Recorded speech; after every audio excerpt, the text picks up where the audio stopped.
So, gentlemen, thank you for coming. Let's get started. It's 5:36. Unfortunately, I'm 6 minutes late, and my verbiage going on. Everything's recording. Twitch is recording.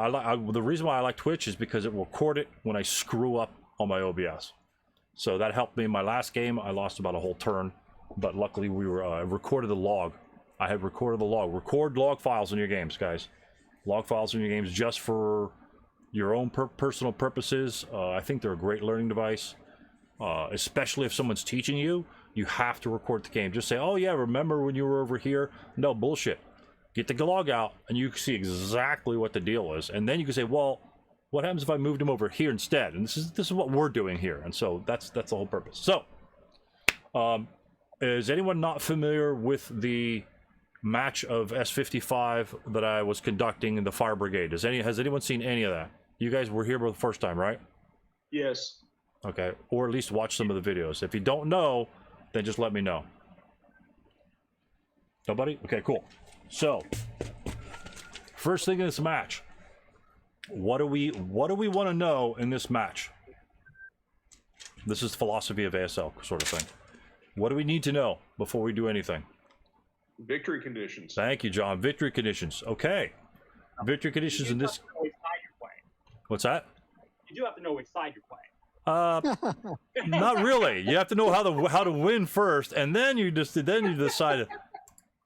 Because like if you're playing some side that's not here, you play play the Romanians in this one, you're in big trouble. So victory conditions, side again. Not actually right, because the victory conditions is first, and then the OB is second, right? So technically the OB is secondary. So We're gonna take this apart. I've got the first two turns kind of loaded out. Hopefully, we'll have some good discussions. We won't even get past turn one. I don't know, but I've just got some keynotes. If you guys see something else, point it out. I don't have every. I don't want to pick out every little thing. I just kind of want to set the stage. And if you guys have any questions on, okay, why'd you set up there? Then we can go into that, because as with ASL. And again, the lovely conversations I've had with you gentlemen in the past, you could just talk about ASL forever. I want to try and keep on track, but if we have questions, I have no problem whatsoever that, hey, what happens if the whatever. We'll get to that, okay? And we'll jump that in. Your guys' questions are more important than the garbage that I'm going to present, okay? So we're going to go through it. You have any questions? Just say, I got a question, and I'll always say, okay, what's the question? Or, okay, let me finish right here, then we'll get to your question. And something like that. So anytime, just pop right in there. Don't be afraid. No one's gonna smack you. The teacher's not gonna come around and smack you with your hand with a ruler or nothing like that. So, but we're gonna go in. So victory conditions, S55. The first victory condition that we have is the basic victory conditions without the balance. We are using the balance in this game. The basic victory conditions here is to control 2 multi-hex buildings on the top part of the board. Board W. My mouth's getting dry already. So, as it pointed out that the Russians and everything, Ben Stackberg had been working this one. I don't think he said he's lost like 85 times in a row or something like that. But as the Romanians and the Germans. So it looks to me like, based on the volume of Russian units, that obviously X3 and the DD7 are pretty easy to get and maintain, simply because of the mass of the numbers. But change the situation to the balance to make it 3 buildings. Now the entire complexion of the game changes. 1, you've got buildings further in the back that you have to get to. And you must get one of those buildings.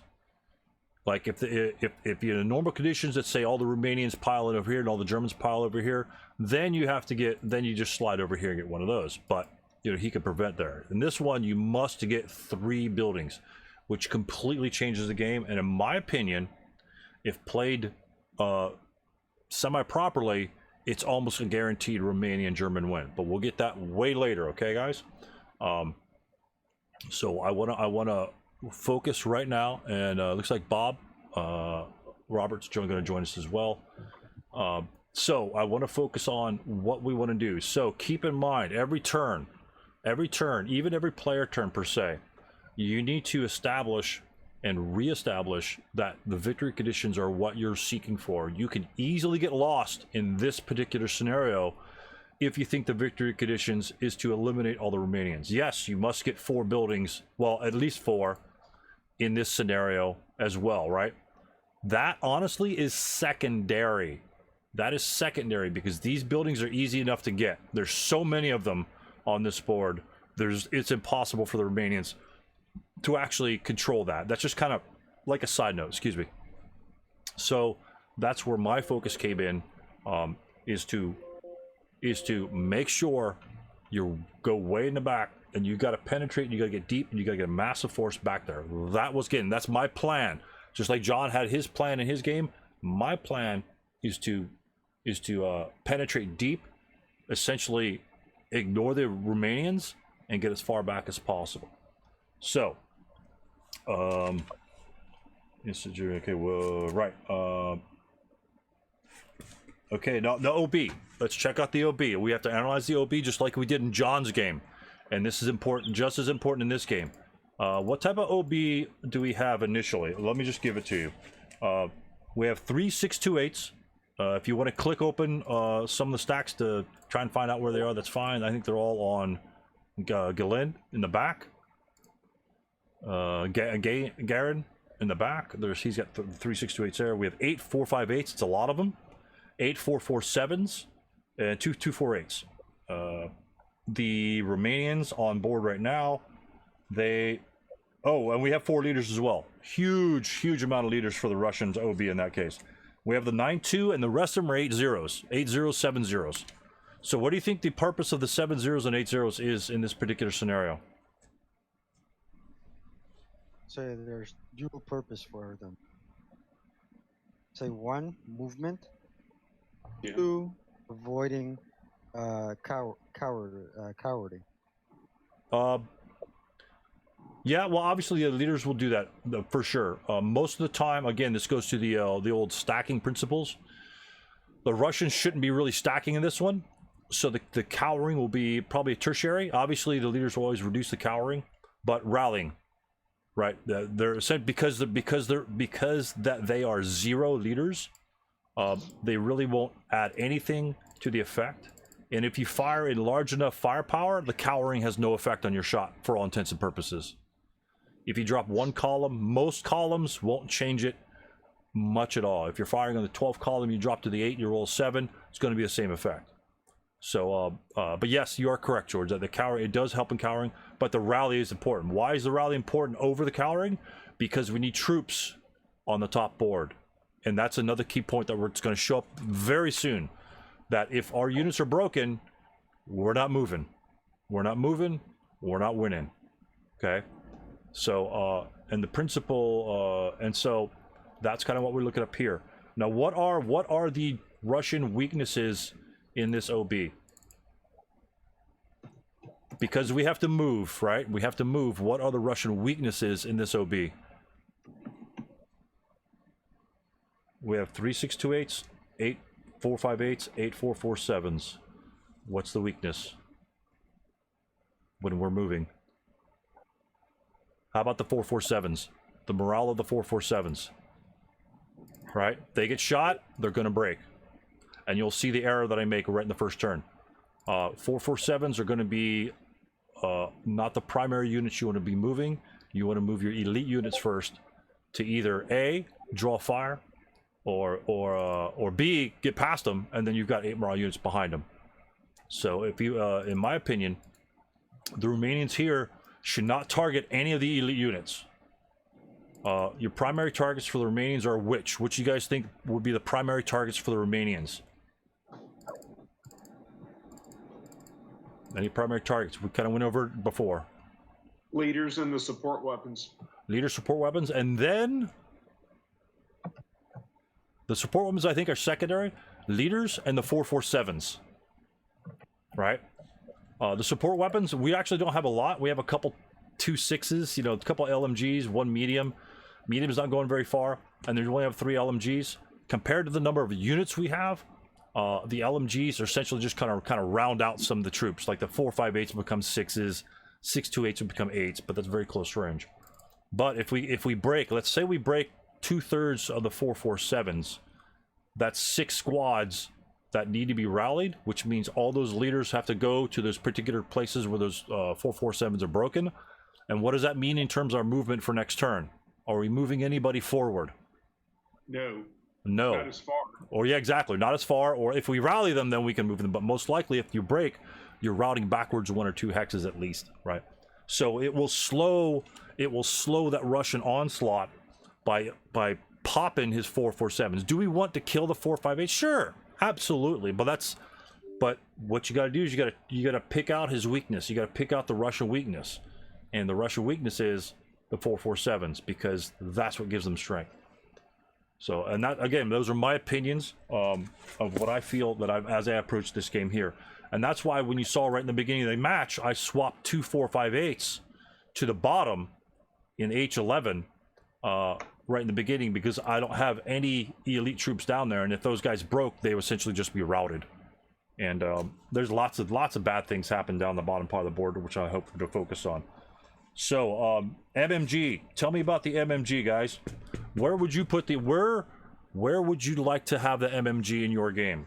I put it on the bottom because I wanted to cover that road there, and I'll tell you, not only because, you know, it's not hindsight per se, but I think in the overall game scheme of things, I think that was probably a very bad position. So give me your idea where you might want to have that medium machine gun by the end of turn 2. Does anybody you know have any ideas where that medium might want to go at the end of turn 2? I'll let the other people. No, you can say George. You're here, George. So give me a point right here. Boom. Where do you want the MMG? Right there. No, the Romanian or the Russian? Romanian MMG. No, Russian. We're talking about the Russian MMG. Oh, the Russian MMG. Where do you want the Russian MMG? I put it in J10 to cover the road. I think that was short-sighted. I'm just going to say I think that was short-sighted, a mistake on my part. I did it for a purpose, but again, that's the plan that I chose through. I stuck with the plan, and did it work? I don't know. I don't even think I fired the damn thing, to be honest with you. But did it stop him from going back to K4? I don't know. I don't know my opponent that well at all. But by the end of turn 1 or 2, I knew him pretty damn well. And this is another point we're going to go over. I knew him pretty damn well of exactly what he wanted to get done during his turn, and I prevented that from happening.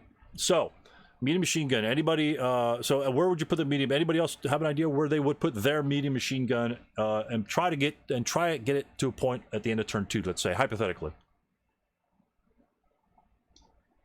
Anyone? When I was reviewing it, H3.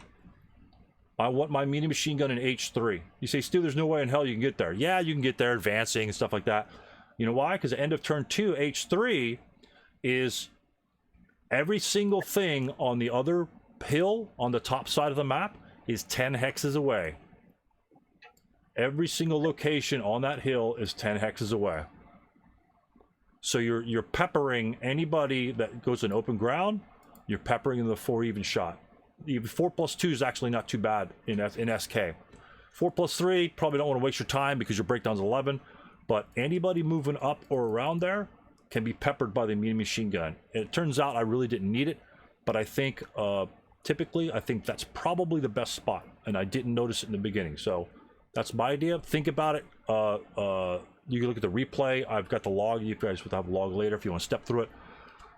That's where, when I was reviewing it last night, I said, oh man, I didn't do anything with the MMG. That's a better spot. So, enemy OB. Let's go over what they have.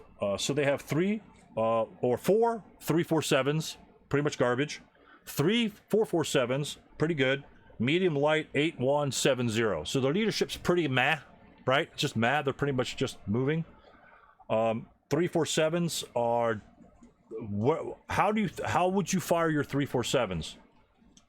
What shots do you want to take with your 3.47s?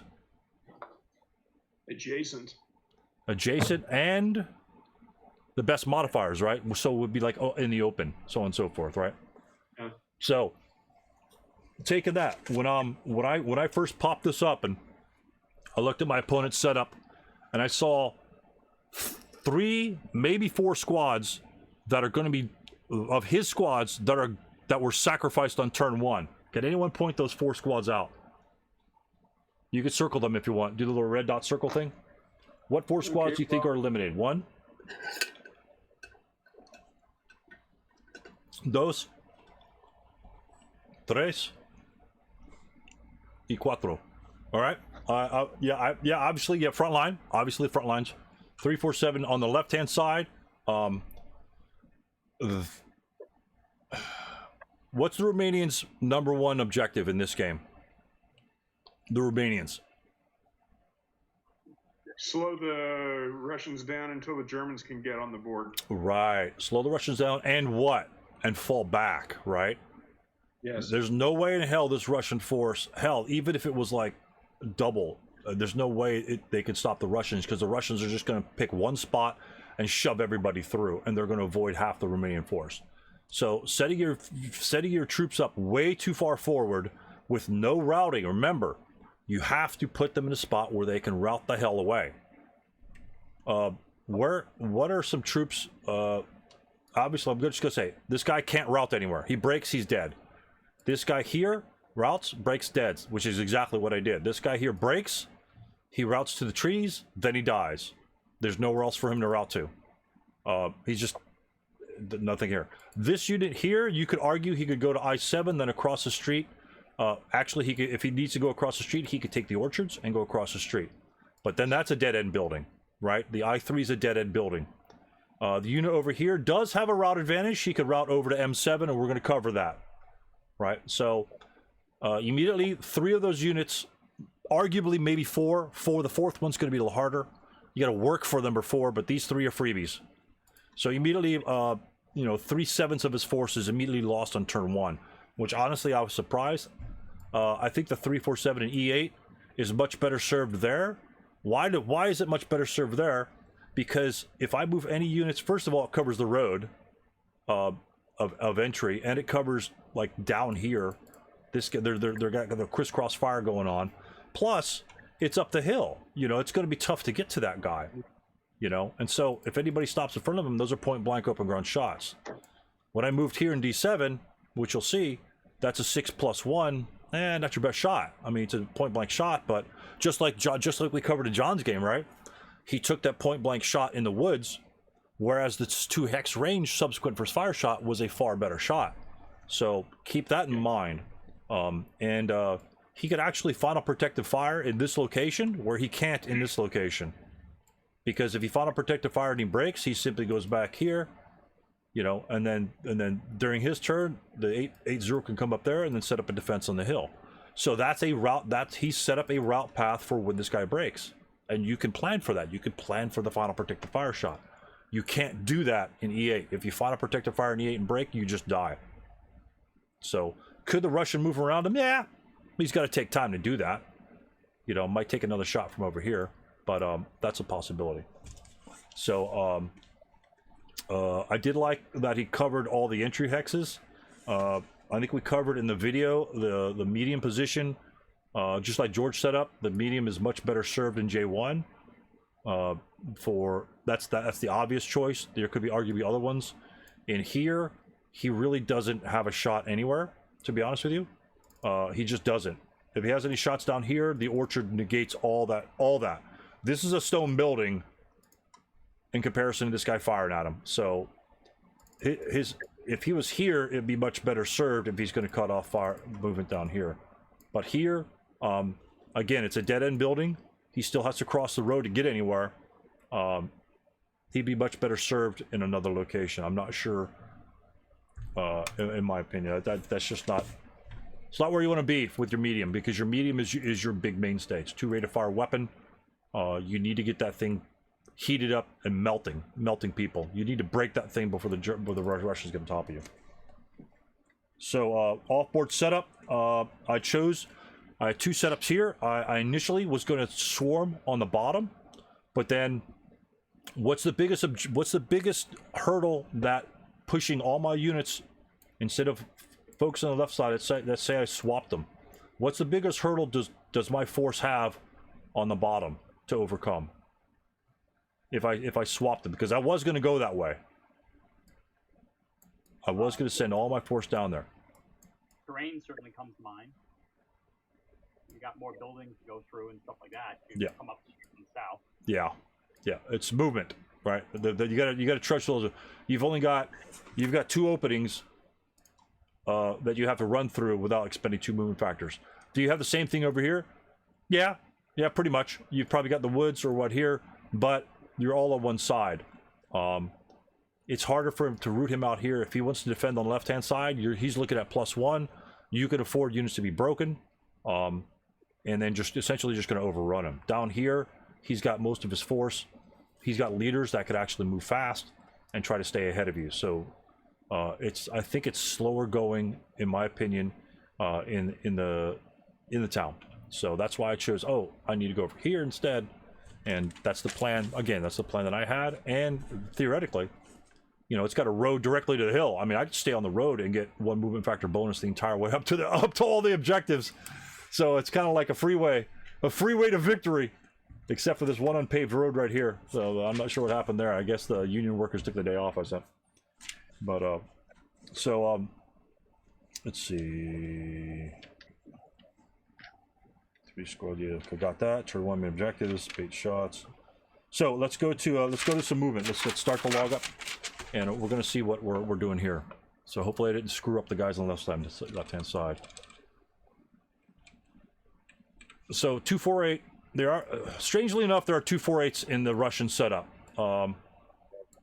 About 90% of your games won't have that because Russians can't deploy, and so having half squad Russians is really like, it's really odd. It's really odd. It's just odd. But anyway, I think these are the bait shots or break route paths. That's what I'm trying to do here. I baited his shot out here on the first guy.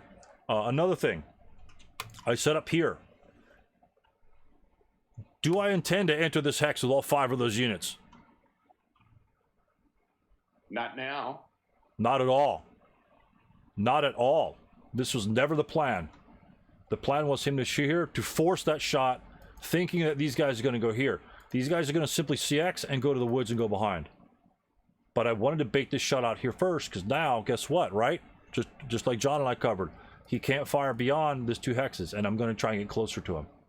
But this stack, this vulnerability... I'm not sure what happened there. But this vulnerability of units right there, it looks like I'm going to move all of them in there. I'm baiting them out. When you're off board, when you set up off board, gentlemen, you can simply move, well, assuming you're not overstacking, like that. You don't have to enter the hex you're next to. You can move off board. They're all considered open ground. You can, like the 7-0 over here, he can CX and he can move the entire way over to P10 and then advance on to P10 at the end of the turn. Totally legal. You don't have to enter the hex that you're next to. But that's what I did. I made him think, or at least I think I made him think, that I'm entering everyone there, and that guarantees a shot there. My opinion, I think if he thought that, fire the 447. That leaves 2 residual there.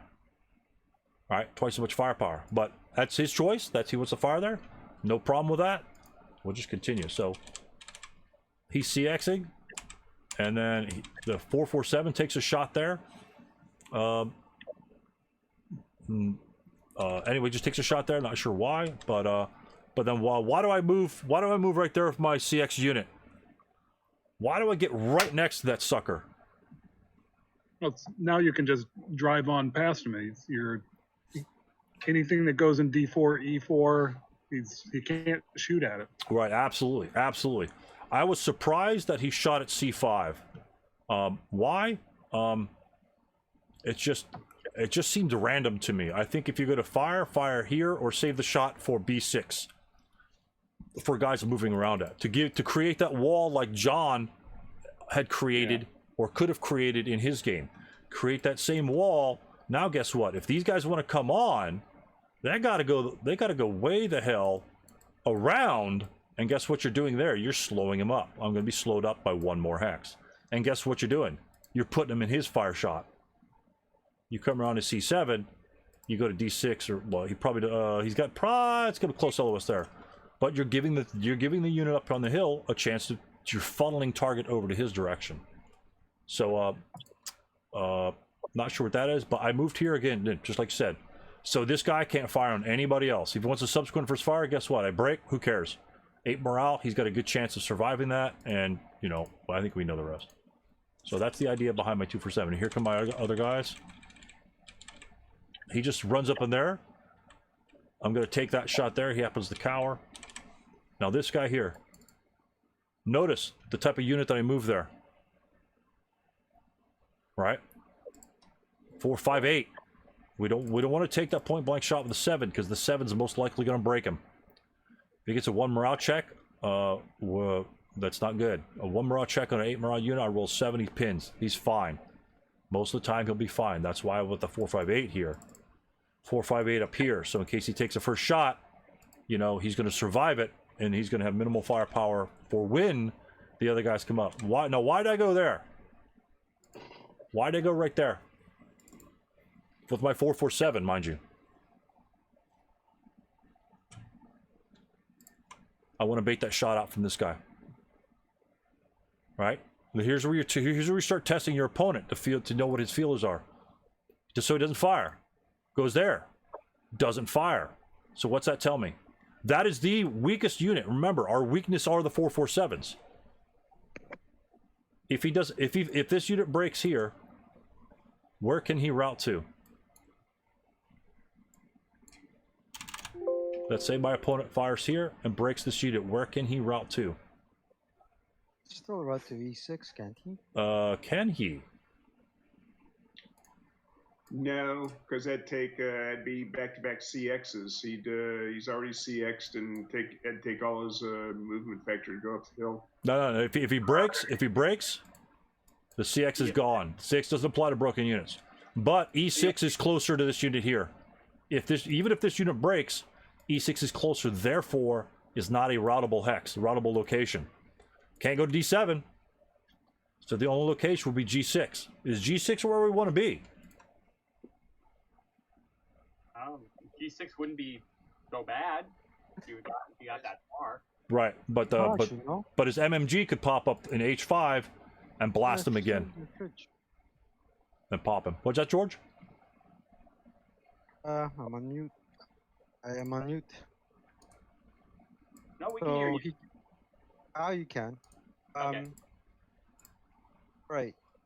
So he's over here. Sorry for the circles there. No, the circles are useful. This is what the circles are useful in this mode. He cannot see this unit. He cannot see this unit. So Correct. he can still route up the hill and route to that building. Right. Am I right or wrong? You are correct. But is that a good spot? Advancing. Yeah, he's advancing, but that's a good. But can we get other units up there to support him? That's the question. You'll see that we'll probably can, but this unit can always react and then have a free shot on him for that matter. And then he's got to route the other way. And if this unit's alive over here, what happens to him? He's got to route this way. And so pretty much he's like bouncing around like a ball. We don't want to do that when we're trying to rally units. We want them secured, safe positions. So because he didn't take that shot, also tells me something about what my opponent wants to do. Okay, that's a free shot. I would have taken that shot all day long. First of all, I'm not going to be able to move up into E6 with my other units. That's 4 movement factors, as you guys well know. So we're either going here or up here. And you'll see the mistake I make because I try to move a whole bunch of units. So anyway, we continue. So that begs the question. He's probably waiting, for my opinion, he's waiting for the leaders for that unit. And so what do? I just move this leader here. That's a good shot. Why he didn't take this shot? Because it's a leader? And 2 units moving? I have no clue. I take that shot 100% of the time. That's 3 units. One of them is a leader. One's a 447. 2 minus 2. And then you also have the final protect. You have the final. If he first fires, right? This unit has already done moving, and if nobody else comes adjacent to me, I can always subsequent first fire or final fire on the unit adjacent to even. So that's a free shot. Plus, what else does it leave, gentlemen? Residuals. Right? No hindrances. How do you like that wall of residual right there, John? Looks impressive. Looks pretty damn impressive, right? Anybody else that wants to go by has got to come down here or take free shots. Remember, these are free 100% essentially LMG or half LMG shots with infinite rate of fire. Anybody who walks through here gets shot. Okay? So if he saves a shot, that's fine. This shot you have to take just to lay down residual. Just to lay down residual.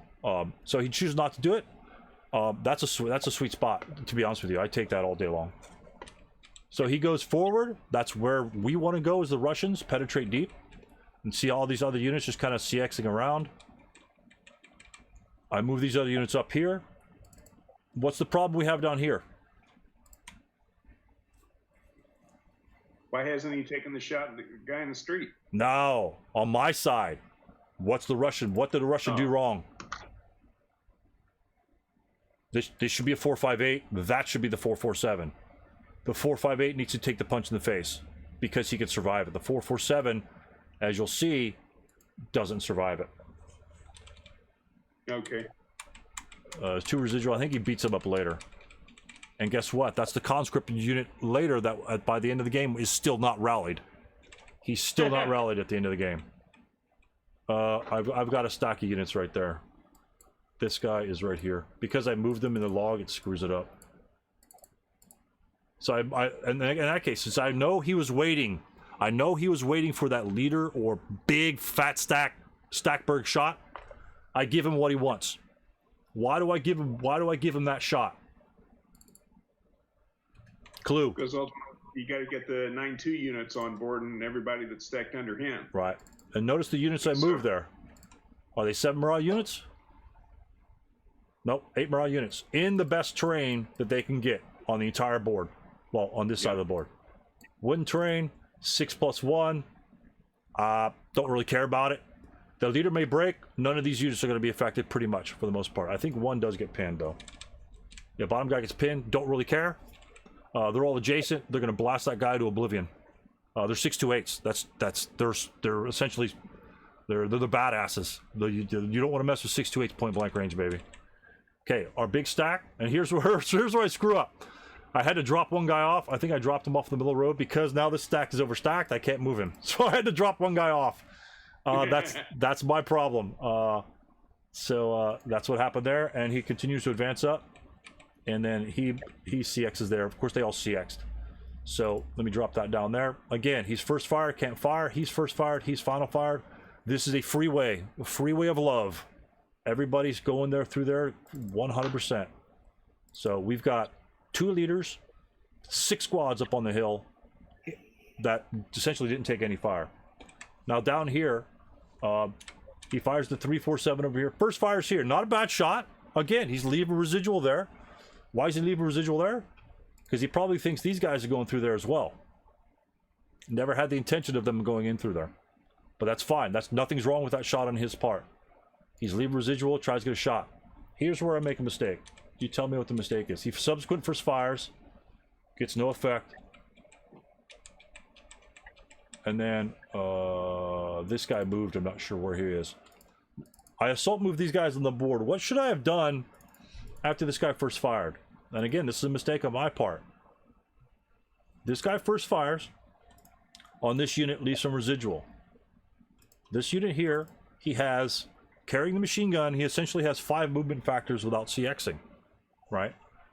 He has 6 if the 248 CXs, and he just adds his 2 movement factors. Where should this unit be going if he's first fired?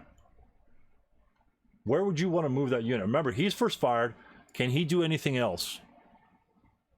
Not until he gets adjacent. Right. This guy first fired.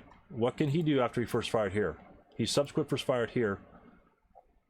Well, actually, he's subsequent first fired there, right? So he subsequent first fires at this location. Okay. And what should we be doing with these guys right then? If we should not have assault moved those guys there.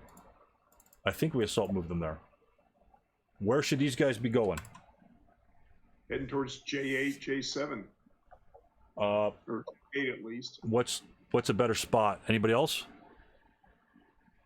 This guy's first fire. We don't want to take that shot, right? This guy's first fire. That's a 2-down-1. Okay. We could take that shot. I mean, we're 8 morale. He's 8 morale. Nah, the 7 morales might have a problem with that shot. Where would be a sweet location and help the victory conditions go along? How about moving over to L8, right in his face? 2, 2, 3, 4. He subsequent first fires. 1 minus 2. Rolls a 7. Gets a pin task check. Rolls, if he gets a 6, gets a morale check. You know, one of the 7s most likely is going to pass the morale check. The 8's going to pass the morale check. So these guys should, for all intents and purposes, be in his face. Remember what we said about the 8-0? Do we give a crap about that shot? No, No. because all the hindrances are going to have +3 10. Right. Now we're non-assault movement, right? And he's got a -1 leader, so it's going to reduce it. But this is giving us an opportunity to get in this building to punish this guy here. And once he's punished, he's gone. And then he has to react. He either has to stay there or come out later. In my opinion, I think the LMG should have set up here, because the LMG also has he has the exact same line of sight, but he has line of sight down the road. That's where the LMG. If he wanted the LMG over this side, this is a better spot, because it gets all of this fire down here. Plus, he still gets a CP10. It's close to P10, but he still gets to CP10. Not a problem. Maybe he thought it was blocked. In that case, not a problem. But yeah, I think you try to push there. If he breaks, what's the problem? If all of them break, is that a huge problem? Can we route anywhere? That's the question. Can we route? Sure. We go right back to J10. We'll have to drop the medium if they all break, but we go right back. That's routable. We don't. If we broke here, right? This guy's dead. If we break here, he's dead. But it's a stone building, so if he breaks us there, you know, good for him. But if we break here, we go back to J10. We might take interdiction if we don't want to low crawl, but we can still get to a routable location to potentially rally later.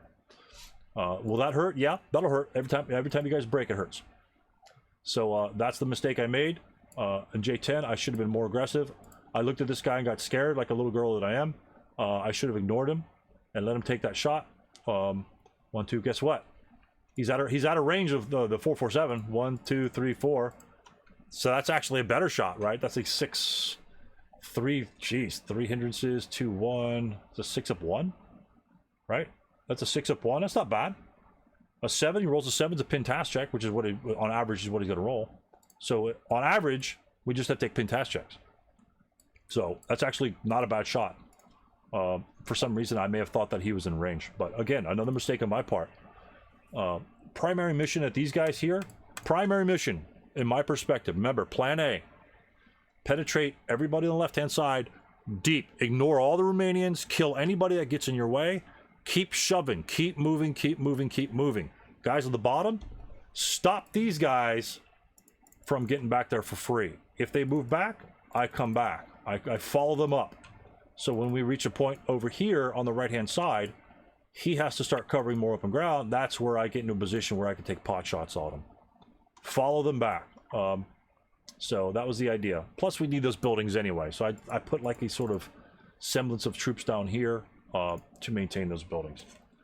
So let's continue on. He final fires on the hapless 248, breaks him. Not a problem. The other guy's final fire. Here's where the bouncing Betty happens. We're just gonna bounce through that crap. All right, and so we blast this guy. We advance fire everybody, and we just advance fire pretty much just everybody under the sun. The rot phase here. Not sure why that exists. Okay. Here's that 447 that turns into a conscript. Again, 458 probably wouldn't have done there. So this guy's gone. This guy here. What happens to this guy here? Where He's could he? gone. Yep. That's why I left one unit on the hill to deny this route to any other location. He's here to kill him, not anything else. He's there to kill him. Again, if the 447 were here, right, he could identify that location, and if he breaks me there, I have to route first. Now, well, assuming this unit doesn't, well, actually, technically, if that's the case, if I have to route first off the hill, and I'm not sure where this other 447 is, then where can this unit route? If I have to route first and I'm off the hill, where can this unit route, and where can he route to? He could go to G9.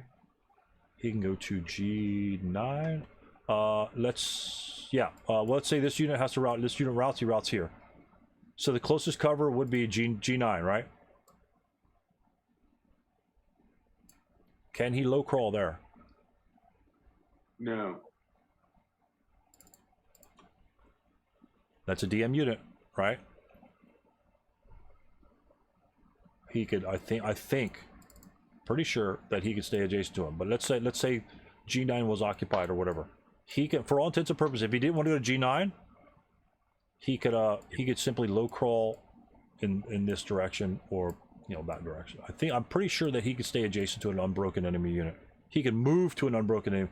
Now, if he was in LOS, he couldn't move to him. But if you route there and you end adjacent to him, it has to be anybody could rule check that, just to double check that ASK allows that. This is most likely an allowable situation. Are you going to die later? Yeah, it doesn't really matter. Doesn't really matter. But because you're full morale, you're never going to route that unit. But that's the case. But that's the case there. Rather, you could be adjacent. Broken units can be adjacent to one another. You just can't route to a known broken unit because that's a known enemy. Got it. Okay. That's correct. Sounds right. So you might, if anybody wants to double check that the routing thing, it has to be armed or good order. I don't know, good, whatever, something like that. So if anyone wants to check the SK4 rules, they should have digitally downloaded that MMP has provided, which is a miracle by miracles. But again, does it matter? Does it matter in the long run? No. He's out of it. This guy's gone. Again, this unit breaks here. 4 morale, he's gone because my guy's advancing. 5, he moves back as we'll see. And my crew here, route path that he to take, instead of him being in C4, which is in the middle of no man's land, D3 when he breaks, I anticipated this guy breaking with all my rest of my firepower. So even if I did break, this guy's going to break and I can route freely, and that's what I did. I chose not to rally further down here, so this unit couldn't just could I have routed further? Yeah, but I wanted to stay within like a movement's phase of my leaders, and that's why they're kind of bouncing right there. So we'll just burn through the route phase. He just route crawls, and oh my god, just advance. And again, the bouncing Betty. This is kind of. I mean, if you can't, not Stu? a big. Yes, go right ahead. If you want to backtrack a little bit, not literally, but with respect to the Russian MMG, where I had put it was actually I entered it down here. Okay. What was your plan with that? What was your plan with that HMG or the MMG, George? Picking it up.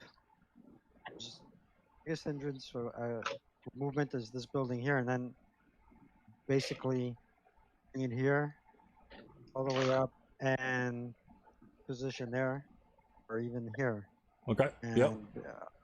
I took turns, and then turn out going CX. I can't go CX with the LMG, can I? Yeah, it's kind of tricky. What you want to do when you want to move the MMG 6 movement factors, what you do is you CX the unit below it, but not the leader.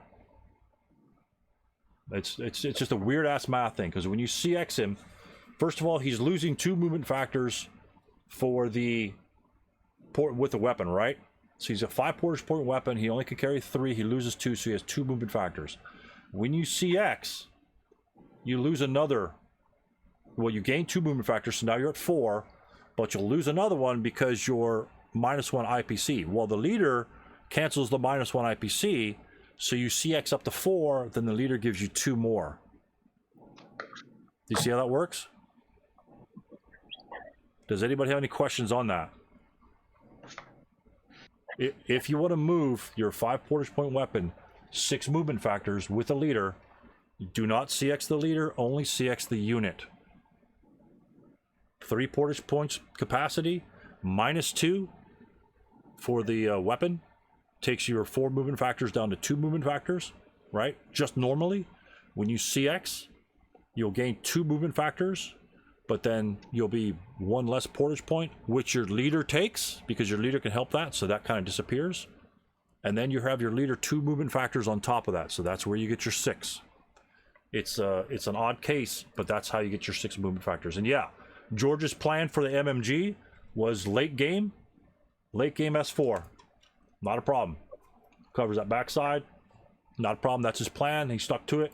And I hope that you got it up there. My plan, MMG, simply because it's, again, hard to tote. I don't like carrying that thing around. Covers the road, even though there's a hindrance in J8. Doesn't matter. That might be enough to dissuade my opponent from moving 2 of those units off to the right-hand side. That way, I don't really have to dig them out of those buildings if they never get there. So if I get a free shot on them, it's a free shot. It's just kind of meh. It's not a great shot, but it's better than nothing. So, cool. So that's the end of turn 1 for the Russians. All my guys are CX'd. They're kind of where I want them to be. 628s, I was hoping them be further on, but better off to kill these guys. And plus, the leader's with him. And what does the leader give us? Mobility. So we bust ass next time. Because he didn't CX, we get to bust ass and CX turn 2. I'm not sure what happened to this guy's here. Again, Bogrov. Maybe I didn't move Bogrov over to break because I had the leader. But you know, when I've got 5 units against like 1 squad, he can't break them all. Again, I was probably a little bit too conservative down here. I just wanted to make sure that all my units didn't break. Which that's why I use the 458s. I use the 458s to get up into his face. Those guys aren't going to break as often. So I kind of bungled the plan down here, but we'll see how that progresses later on. So what does he do here? This is his movement phase. Hey, Stu, real quick. Yes, sir. Yes, sir. Your rule question on route. Yes. It's during the route. This is right at the very beginning of 3.6. During the route phase, a broken unit not in melee may not end a route phase adjacent to or in the same location as an unbroken known enemy unit. Gotcha, baby. Gotcha. And yeah, and once if he breaks right there, right? If he normally routes here, right? If he normally routes to that unit, to the broken unit here, he can't continue to route adjacent to him. He could low crawl to him and end his route there, but he can't. But he's still restricted to the routing adjacent to an enemy unit. Correct. You want to low crawl there, so it's like half application of that. So that's what you would want to do if you wanted to. And guess what? If this unit were not DM'd, if he routed here, he would not DM our unit because this guy is broken. He would not get DM'd by being adjacent to an enemy unit. Okay, so that's a big difference. Really tricky things in the route rules. Remember, when we're moving, what are we doing, guys? When we're moving our units, what's the first thing we should be thinking about? Route paths. Route paths. Where we're going to break and where we have to run to. That's the first thing you should be thinking about. Yes, you might want to get to that building, but do you want to go to the building left or to the right? To the right will give you a better route path than to the left. To the left might screw you up and throw you off in some woods that you don't want to get to, and they just kill you, or you can't rally them. So when you're moving, think of routing. Where am I going to route to when I break? Because you will break. Right here. What are we doing? What is he doing down here on the bottom? Do you see all of his moves? Looks like he's pulling back. Right. What is it? What do we call that, gentlemen? I know you guys know it. Skulking. Skulking. Would you skulk in all those positions? In any or all of those positions? Remember the Russian vulnerabilities. Remember the Russian vulnerabilities. Would you skulk in all of those positions? Why and why not? Not necessarily. I wouldn't skulk. I8. Would you skulk I8 or I7? Would you skulk this dude here? No. You're I- giving I- up a 6+0 shot. I might agree on this one, but again, based on your plan, what do you want to do? If he has no effect, and who would you target here? That's my question. Big difference here on who he targets. 6 even adjacent, right? That's 8 morale unit. 8 morale unit. If the 447s were there, I would 100% fire on I9. Why I9 and not H8? Breaks up the fire group. Breaks up the fire group. But because these are 458s, your 6 firepower is going to be less effective because you're going to roll a 7 most of all, and that's going to be a no morale check, and these 458s are going to laugh at you and then blast the living shit out of you. So this is fine. In my opinion, I think that's fine. Does it gain him anything? Maybe. So I say I'm on board with that one. If the 447s were up in front, I would blast the 447s, which leads us to this guy over here. He's an M9. What is he facing? What type of shot is he facing in M9? He's got a fire group down here, right? Let's say this guy runs away. When this group fire, if he stays in M9 and fires, first of all, who would your target be? And what type of results are you looking for on the backside when he fires back at you? Who would you target if you stayed at M9 and fired? Remember the Russian vulnerabilities. Who's the easiest one to break? I'd be tempted to go after the leader. Okay, the leader's fine. You're most likely not going to remember. You want to remember Romanians, or what is the purpose of the Romanians? And this is where you, as the Romanians, you have to stick to your game plan. What's the purpose of the Romanians? Slow the Russians. Slow the Russians. So, this guy's carrying a medium machine gun. That son of a bitch is slowed by just nature of him existing. You know, Yeah. So he's very slow. Although the leader's there, the leader's a good target. Not a problem with a large target. But who's going to be breaking you, the leader or maybe one of these 447s? Remember, the 447s are slow. What's the leader going to do? He has to go rally him. If he has to go rally him, he can't be using the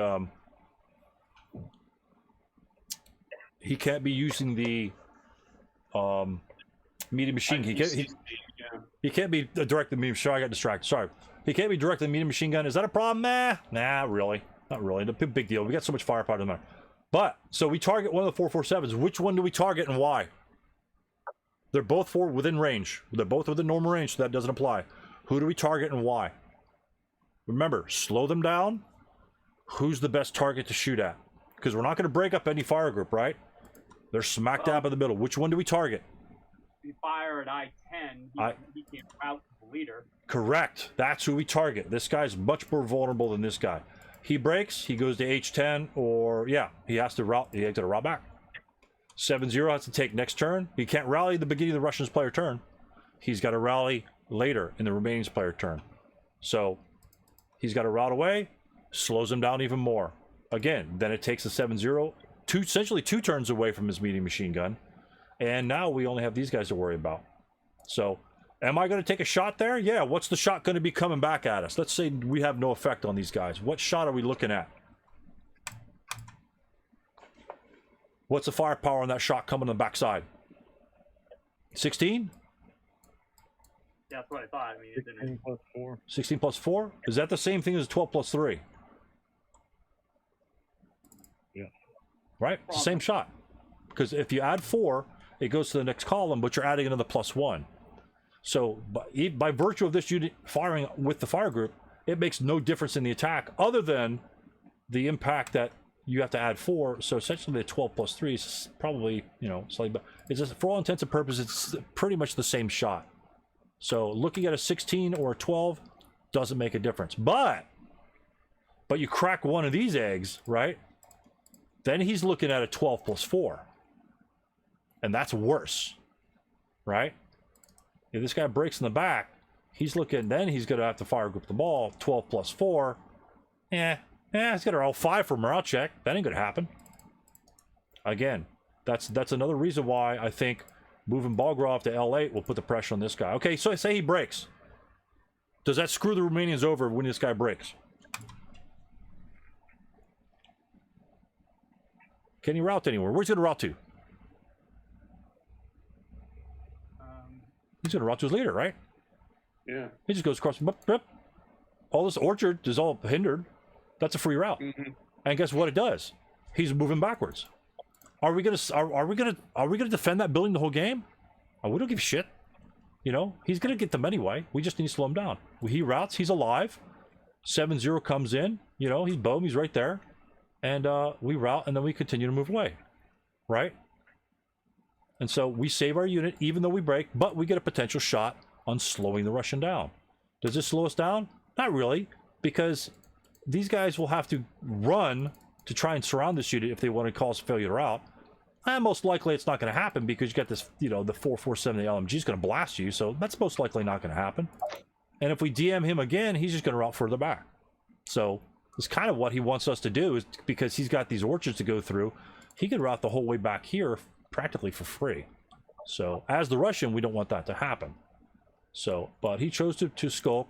I would have fired the 447 and the LMG over here at a 4+2. Again, if he was an M7, that would be a 6 even versus a 4+2. Tell me if there's a difference. Tell me if there's a difference. Huge difference there. Huge difference there. So, plus this guy, even in the initial setup, let's say that LOS was blocked from M7 down to the corner. So what if it's blocked? 347's covering that shot anyway. If they stack units up here, 347's first firing and subsequent first firing, and guess what? It blocks that entry hex. And the LMG could fire here, so you just fire over here instead. No big deal. Plus, this LMG, if he's here, he could fire at this entry hex because that is an LOS. It might hit the orchard. So what? It actually hits 2 orchards, but he still gets to fire on that entry hex for free. And this unit was right there as well. So nothing's free. Covers the same location, but in terms of his turn, he doesn't have to move to get into a better position because he knows the Russians are going to be up on these guys. So, in my opinion, skulking is a technique that you may want to incorporate in your games.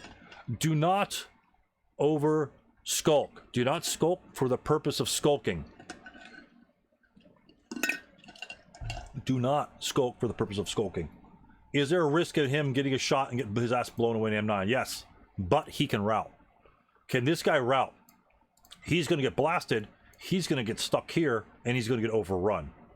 This guy is not going to get overrun. This guy is going to get overrun. Do you guys see the difference? If this guy stays here, and this guy stays here, and they both get shot at, and they both break, this guy is most likely going to die. This guy's safe, 100% safe. He routes to his leader. This guy routes back here. Russians move up forward, surround him, kill him, he dies. Because guess what? You move a guy over here, now he can't route that way. And then you move a guy over to J7, he just dies. So, sorry for interrupting. Can I ask a question? No, you're not interrupting at all. That's why we're here, George. Okay. So, if I scout this unit in original position, that unit in its original position. Well, he was an N7. This guy was an N7. So, but yeah, he was an N7. Still move him over there. You can get a shot in the movement phase. Yeah, you could advance fire. Absolutely. Absolutely. 2 even. Right? So he has to think of picking up his fire group instead of firing at one single target. Yeah, absolutely. Is this unit in danger by any of these units down here firing at him? Really? No. You got 2 hindrances here plus the stone buildings +5. It's like he's in a bunker. He's in a bunker. Plus he gets the advanced fire shot that George... Is it a low percentage shot? Sure, but it's a shot. If you're shooting at him, if you're rolling dice, then you need to pop it. Let me throw Commissar an invite. I got it, I think. All right, you got him? No, I can't paste. Why can't I paste in there? Control V. Oh, Control V will work. Okay, cool. So that's what we're looking at there. Again, if he set up there, that would be a straight up prep fire shot. And when he breaks, this is an even better shot over here. Because now, guess what? If we get lucky, he's got one unit, right? Because if we're like this, right? If we're like this at the beginning of the prep fire phase, we fire here because he's defended. He breaks. Guess what that does for this unit? He has the opportunity to fire here or fire adjacent, and he could also fire here. So that opens up our offensive capabilities as the Romanians, instead of skulking and giving away that ability to slow the Russian down. We need to slow the Russians down. You will see later on during the game that most of these guys aren't here anymore. Most of these guys, well, like one's dead, one ends up at K7. The rest of them bypass these bastards and they go on. But we'll get to that later. So, but he does skulk. He's thinking about run across the road, take a couple pot shots. All these guys just first fire to eliminate that guy just because they can, and then they advance phase back. Okay, has he gained anything here? This I agree with. Has he gained anything here? Are my Russians going to go willy-nilly running down the road? Are my Russians going very far at all? No, they're not going very far at all. Now they can just blast your ass. The medium's certainly going to shoot. These 447's probably going to shoot. It's the same shot that he'd be looking at, but he gave up that first prep fire shot. He gave up his opportunity to fire at me. Is it a -2 shot? No, it's not a -2 shot. It's a 2 column. Heck, if he gets a 6 with a pin task check and pins him, he just increases chances of staying there and staying alive. You know, that's my opinion on that. I would stay there and fire. If he breaks, he has an out. He routes across the street to 7-0. At least he moved him to M7. Again, it's probably where it should have been. So, but he still covers the road. He still does what he needs to do. So maybe a turn late, but you know, hey, it's there. He keeps this guy back here for some reason because he gives up these stone buildings. Maybe advance him here to prep fire this guy. 8+3, 12+3 is really not going to be effective. These guys over here aren't going to prep fire, right? Because they need to move. I think this guy's gone. They need to move, and they need to move across the street. So if they move up here, that's within range of this guy. You know, because he moved here, they move there at 1-2. Big deal. They're 8 morale units. Big deal. So here is much more effective because it gives him offensive capabilities. If he moves here and I move into these buildings, there's no way he's going to break those guys. 0% chance. 0% chance. Don't give up your offensive capabilities. There's risk, guys. There's risk in what you need to do. If he delays, again, if this unit over here and broke, one of these units broke, and he advanced, and if he was given the opportunity to shoot it here and he doesn't succeed, if he doesn't succeed, and he, you know, say they fire over here instead, just advance over here to avoid that point blank shot. You know, going here, you're not going to stop them out of the building. You're not going to keep them from the buildings, and when they go in the buildings, you're not getting them out of the buildings. It's just not going to happen. You know, so take your shot. Take your shot while you're still alive. If you break, you know, you're in trouble. If he breaks there, he's going to have to route this way and go across to his leader. He can't go straight across, and you know, you could potentially cut that route path. So, but again, if it's his game plan to do that, that's fine. Good, Craig's back. Okay, cool. So we go to Russian turn 2, movement phase. Again, all I'm going to do to this unit up here, surround and die. Surround and die. This unit had the, in the Romanian player turn, we covered this in the replay. In the Romanian player turn, this unit had the possibility of self-rallying. In terms of self-rallying, could this unit self-rally with a DM on him with a 5 morale in starter kit? Can he rally in starter kit? No, he can't rally in starter kit. Starter kit does not allow a Snake Eyes to automatically get you to rally. But what does a Snake Eyes do for you when you do roll a self-rally morale check? Leader creation. Leader creation. My opponent was worried about, okay, I don't want to kill him. I don't want to roll. It's the same chance of rolling a 12, and so he's going to be casualty reduced. Okay, my question to you is, Is this unit going to survive next turn with my horde of Russian units? He's not. I'm going to do exactly what I'm doing here and move around him. If he had a leader that popped up for whatever reason, he'd be there, right? If he self-rallied in the remaining player turn, is it likely to happen? No, but it can happen. And guess what?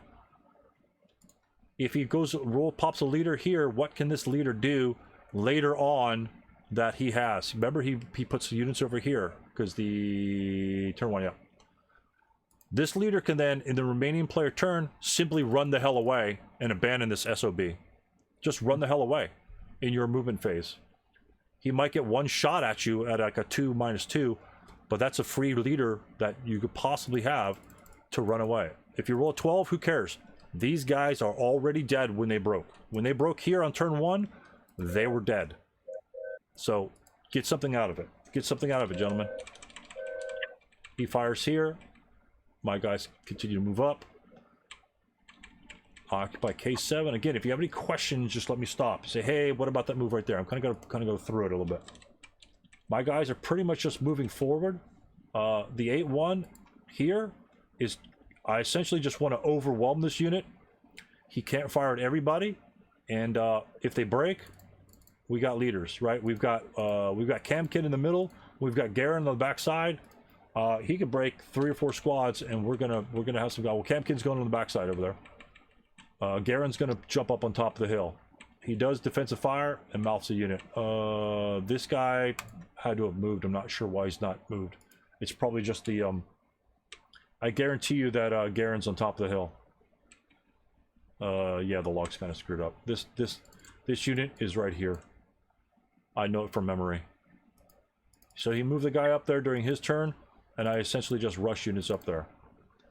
Oh, okay. Let me back up real quick, gentlemen, simply because I know that he's there.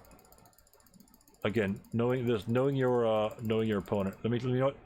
I'm going to reload it because I don't know what the deal is with some of the log files lately. But when you move like one unit, it really screws it all up.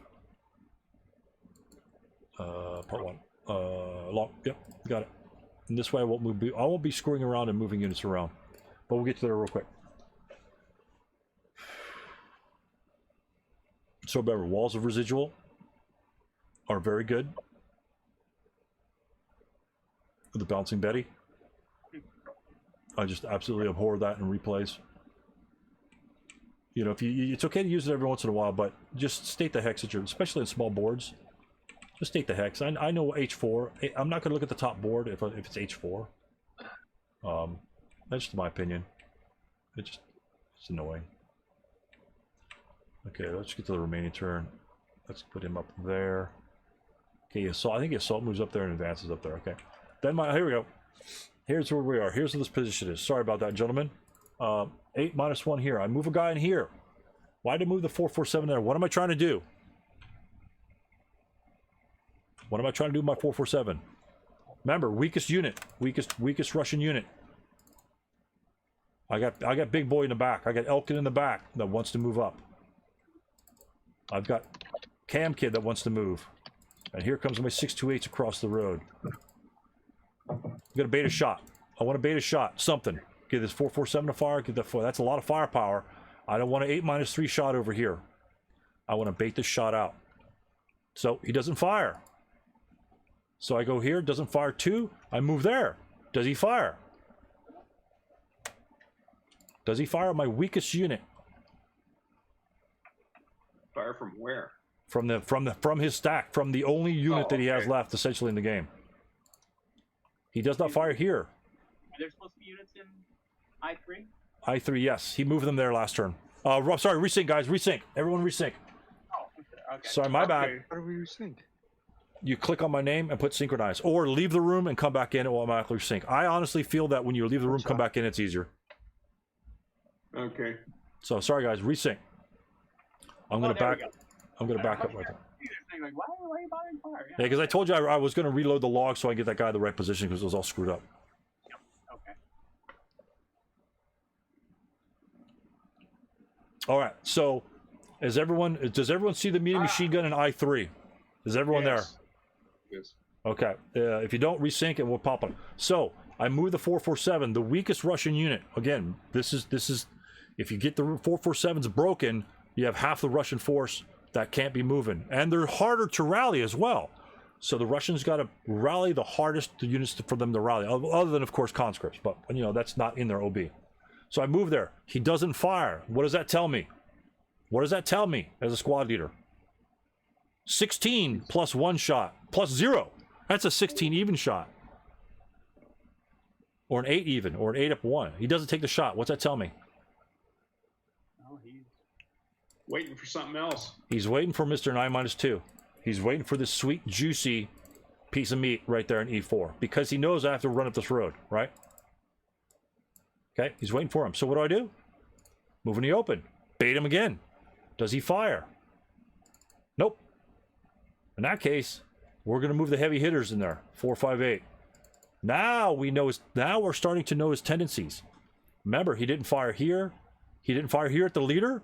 At the 8, 0, 4, 4, 7, 4, 5, 8, and D5, which is, in my opinion, a 95 to 100%, you must take that shot. Because if I just assault move my 9-2 here, he loses that -2 shot on him. And this 3 firepower is absolute shit. So, 4, 5, 8, Yeah. this guy is going to be the powerhouse. He's going to suck up any shot that he takes on him. This is the, you didn't fire on anybody, now I have to withstand your 16 plus 1 shot. That's why I throw the 6, 4, 5, 8 in there. He fires his... Spectacular. Sorry. No, it's all right. Go ahead, George. You got something? I think he had a spectacular opportunity that I missed. Oh yeah, Right another there. reason. Why would you let's say he doesn't want to fire everything. I don't have a problem with that. You don't want to fire everything? I mean, you're kind of screwed.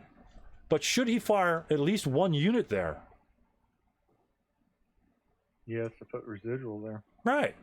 Give me 2 residual. That's a 2-2 shot for everybody else moving through there. So what does it cause all these other guys to do? It calls them to go through the brush and woods and slows them down. Slows them down. This is a freeway. Remember? Freeway of love. Straight to the hill. No fire here, no residual. Just fire the 447. Leave, you know, or more anything. Fire the medium. If you might get rate, throw the leader on it.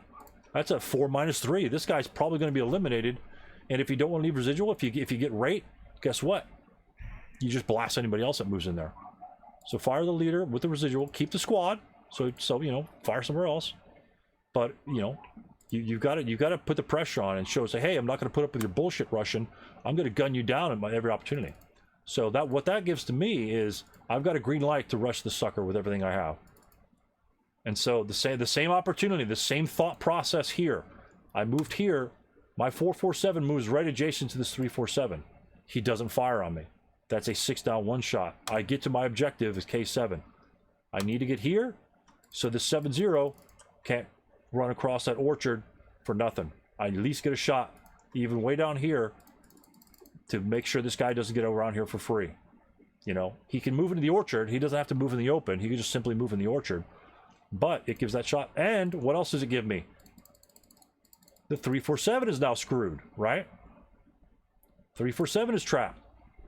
Based on his skulking that he did previously, I won't move the unit.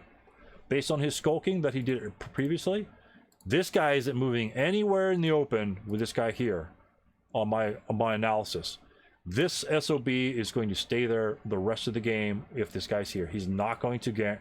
He might advance, but if he advances, what does that do? This guy moves up, takes the building, blasts him point blank. He has to move out of that building, so he's going to stay there. And that's kind of what I felt. That's why this guy moves after this guy. You know, this 447 didn't fire here, or 347 didn't fire here, and I moved adjacent to him. 1, to try to avoid this bullshit, and 2, is he going to take that shot? Remember, if I break here, if I break in K8, what am I going to do? I have to route way back here. If I break in J7, well, I got kind of the same thing.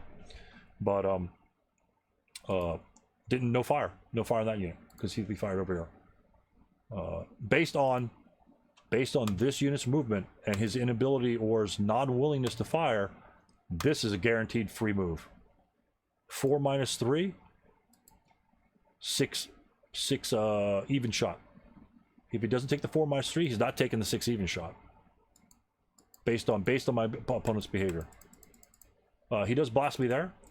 Again, he's looking for the -2s. This tells a lot. Which, yes, he should take the -2s, no problem with that. But why didn't he take the D5 early game against the better target?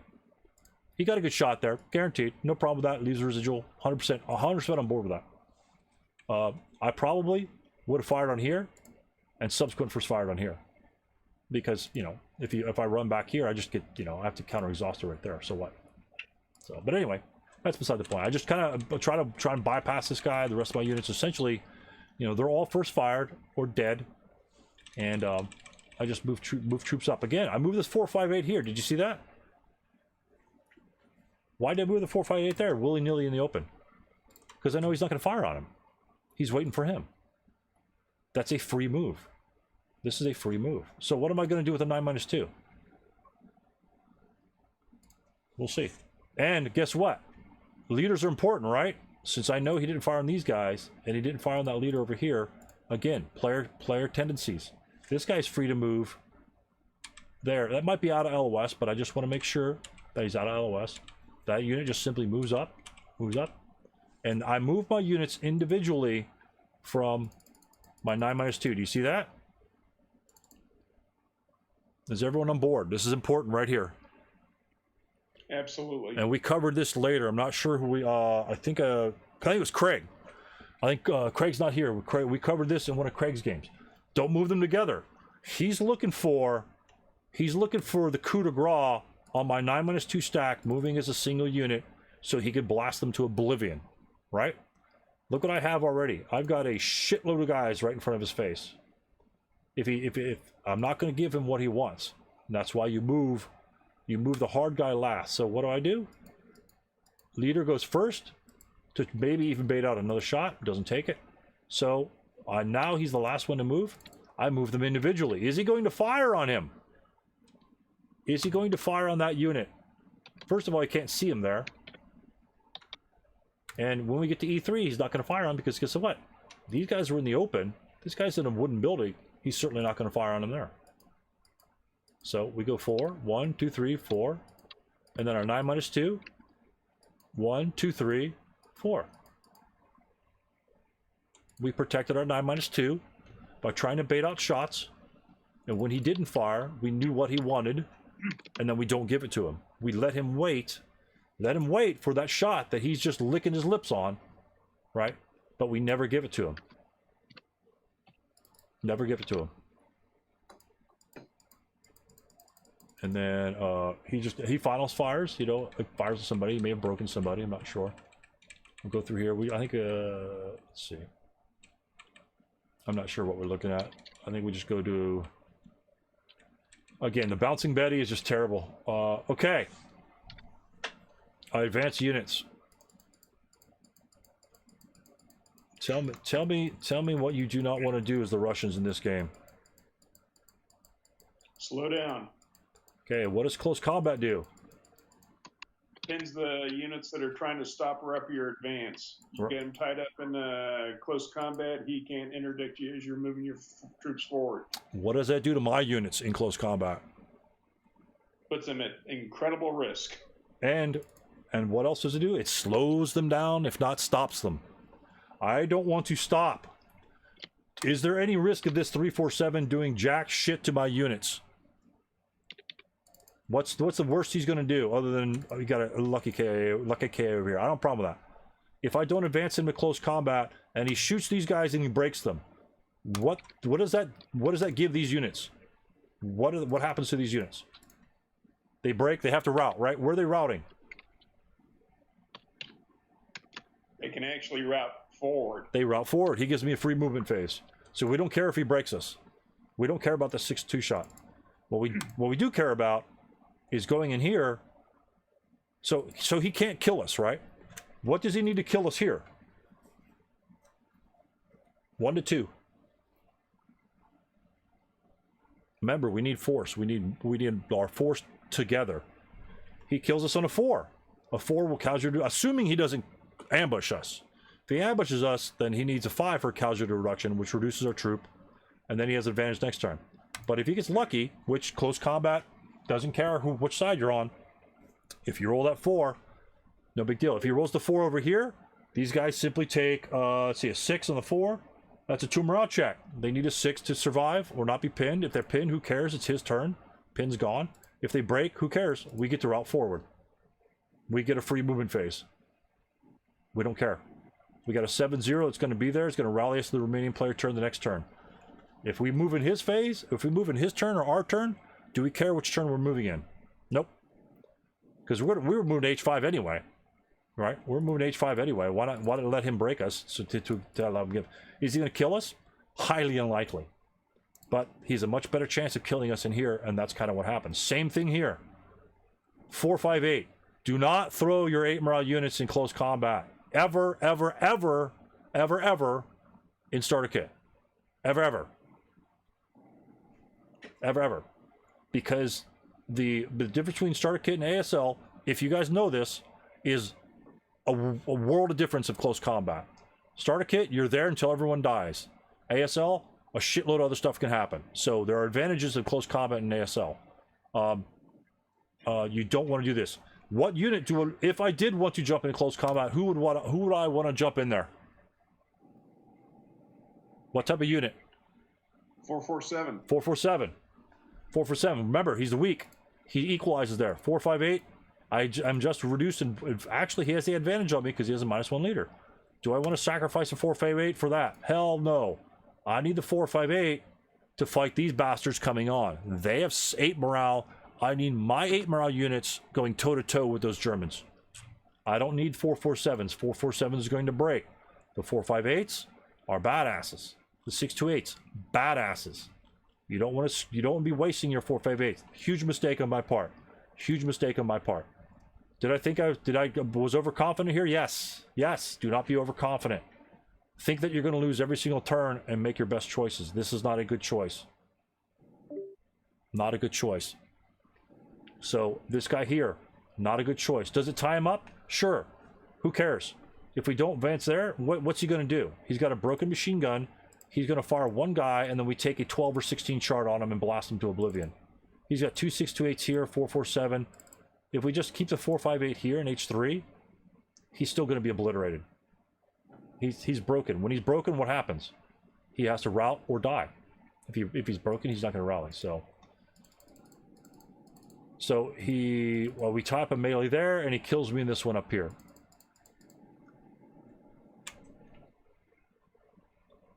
And so he prep fires up here. He destroys the medium machine gun in a repair roll.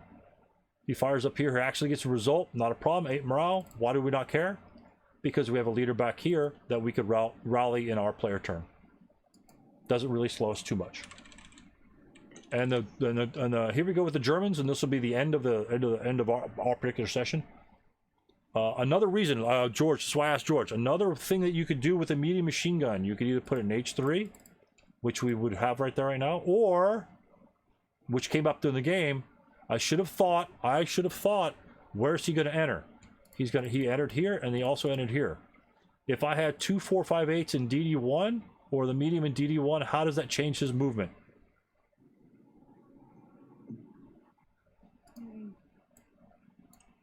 That's a cleared line of sight. Range of 10. That's a 2-2 with 1 458. That's a 4-2 with the medium machine gun. Kind of hard to get it here. You'd have to pre-designate that to make sure that's where you want to go. Is it your best spot? That's arguable. But if you wanted to do it strictly to curtail this movement, I'm on board with that. I have no problem with that. But units here to interdict this movement here. Actually, I think that's within range right there. I didn't even fire on them right there. Oh, and that's 9 hexes. Yeah, can't fire them there. So even a 458 here is a 2-2 shot on his Stackberg. On his Stackberg. And even if he doesn't move his stack, you drop down residual, just like you normally would. Slows him down and getting those back. Is he going to get there? Yeah. But we get a free shot on this SOB. Tell me what issues you have with this on the left-hand side. And it has a lot to do with the C1 unit self-rallying. Tell me what issues he's going to have over here. No leadership. No leadership. What's the only thing I have to do over there?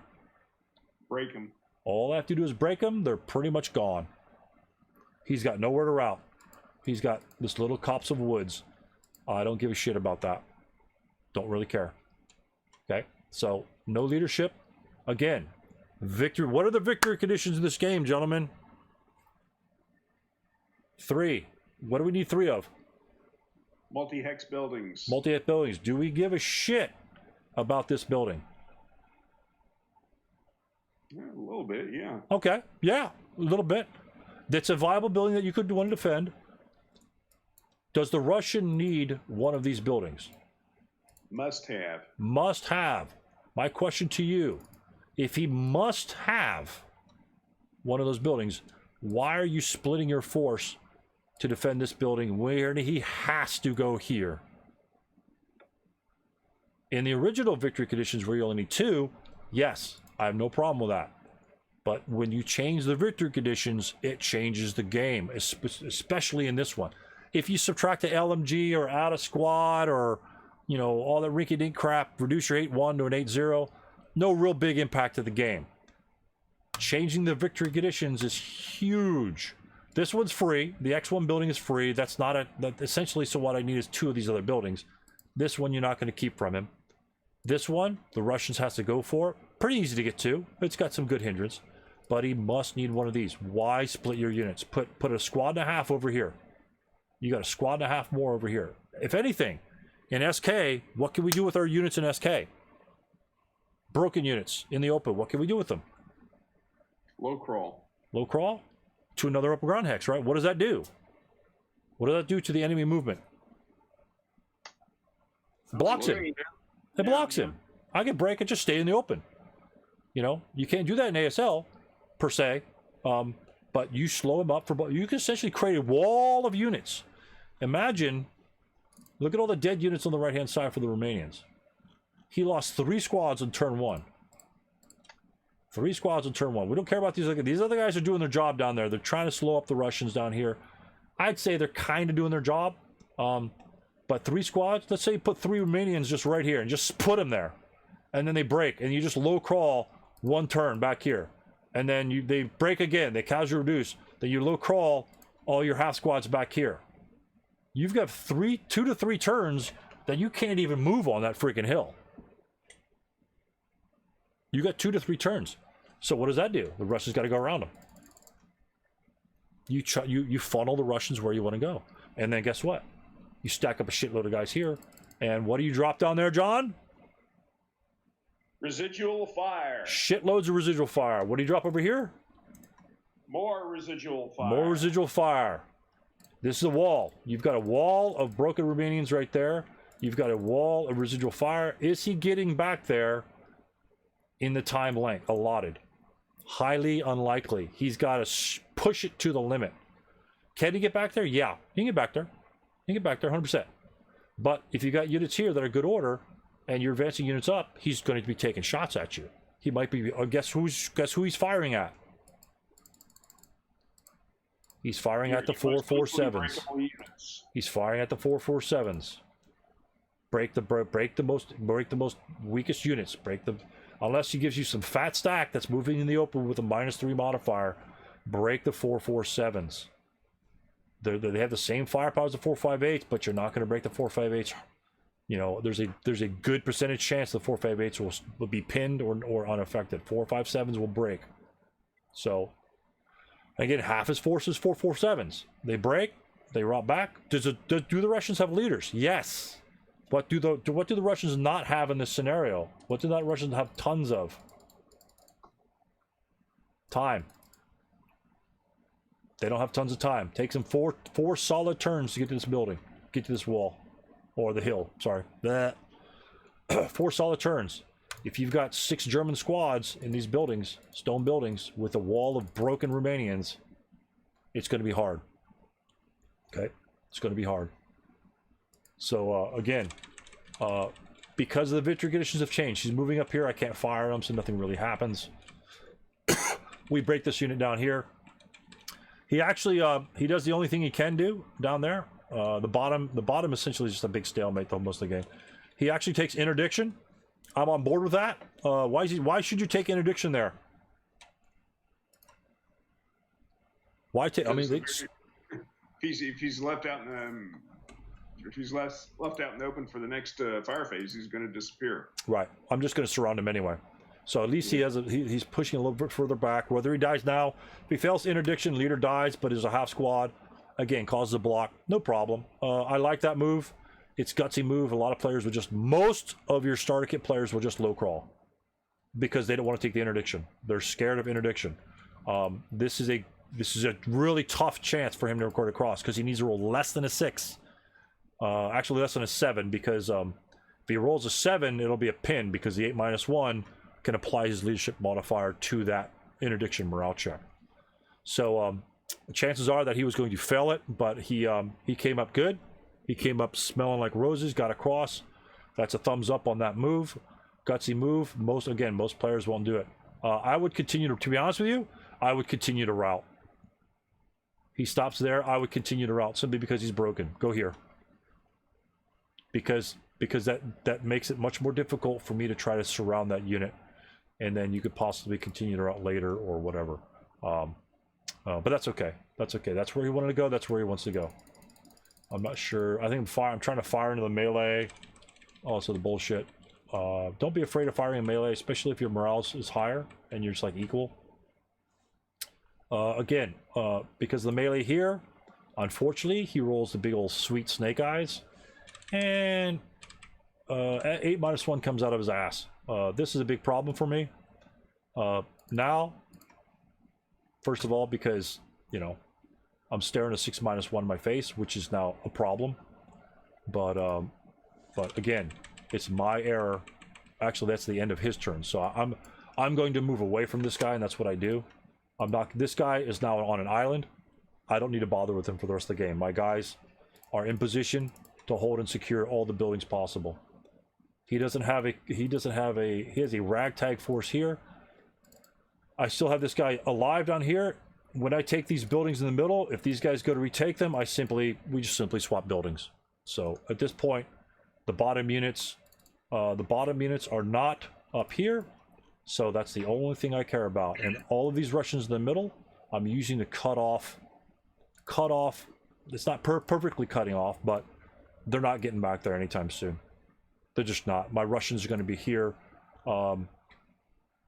Maybe his idea was keep the Romanians here and they'd be strong enough to retake these buildings.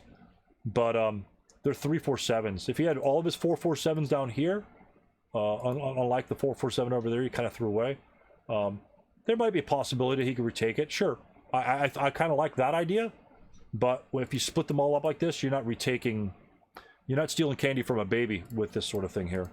Bogdan is the only unit that matters in this outlook here. He's the only unit that actually matters.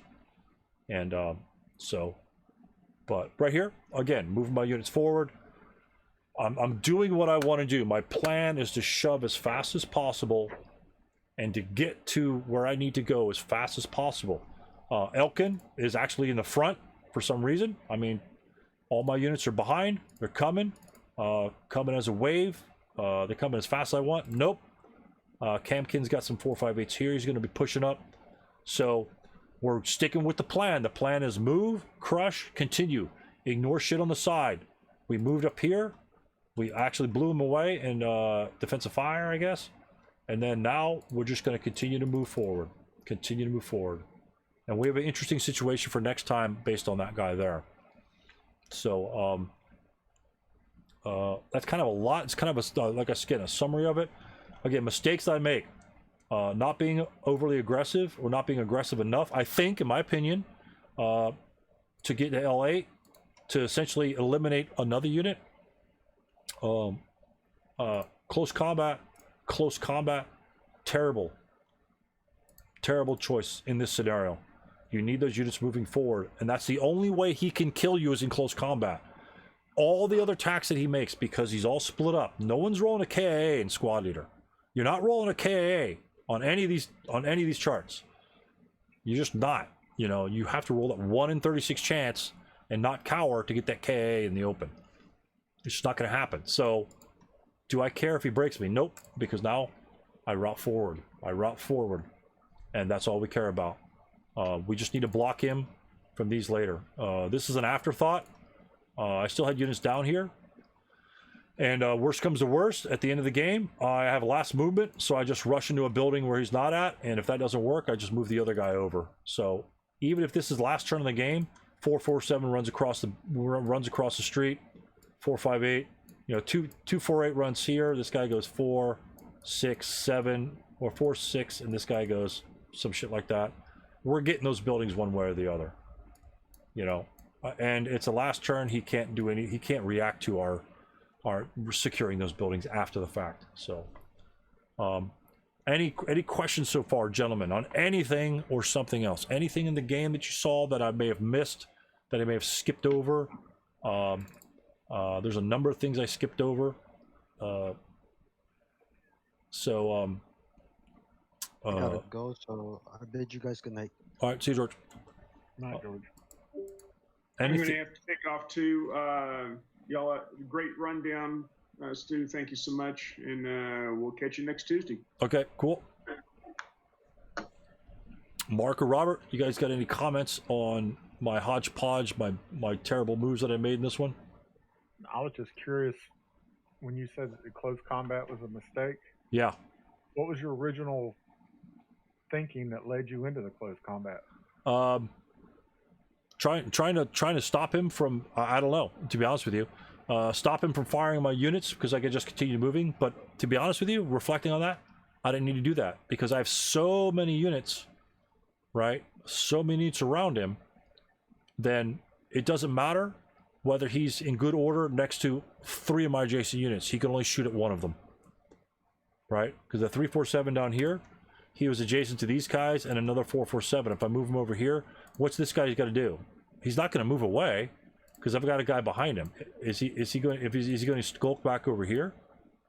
No, those are point blank shots. This guy simply isn't moving anywhere. But by me moving in there, it gives him a huge chance to kill me. So think of the close combat table. He's at 1 to 2 anyway, right? So a 4 is a K. So what chart is the K on a dice roll of 4? What chart is that? The 16 chart, right? So in close combat, for all intents and purposes, he's rolling a 16 firepower, no modifiers.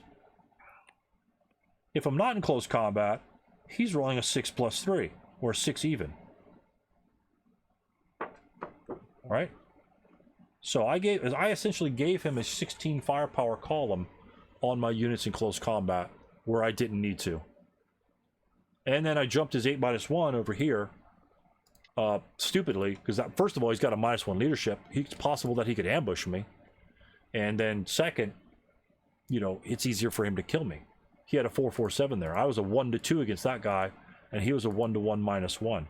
That's just, you just don't want to. And it was an elite unit, so I did like 4 things wrong. First of all, enter close combat, risk being ambushed, enter close combat at bad odds with a great unit, with a valuable unit, and then I got smoked for it. I deserve to lose both of those close combats. I deserve to lose those units. And guess what? Those are the only guys we've lost so far. The only guys in a half squad. The half squad, I think, it was a K result. The half squad was right here with a good shot from him. Again, good shot. Low roll. Low rolls are going to come. I'm not going to cry about them. Low roll here. Boom. Boom. That's it. Otherwise, I'd have 100% of my force left. And that's huge. And he's lost 1, 2, 3 squads. And essentially 4 squads because he's gone too. So 100% of my force, and he's lost half of the Romanians. But instead, you know, every little unit counts. Even this little half squad. This little half squad could be running around taking buildings, right? If he's dead, can't do that. You know, these 2 units, these two squads here, they could be doing what George does. I could send 2 of these guys over here, and the rest of my troops here. Now I've got a flanking force to stop routes, and I've got a bunch of troops in the front. And you'll see by the end of this where I am, and you tell me if those 2 squads would make a difference. So it makes a little stupid shit like this makes a difference in the long run. These little mistakes that if you can eliminate from your game will give you that extra edge. Like, if I have both these guys later, let's say I had an 8+3 shot. 8+3 shot's not a bad shot. That's a 5.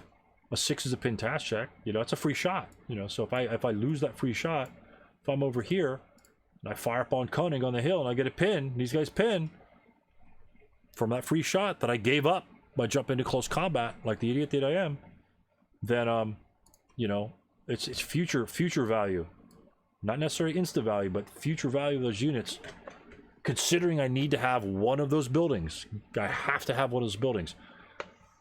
If the original victory conditions was 2 buildings, yeah, I don't care. Jump them in close combat, blast them. You only need this one and that one.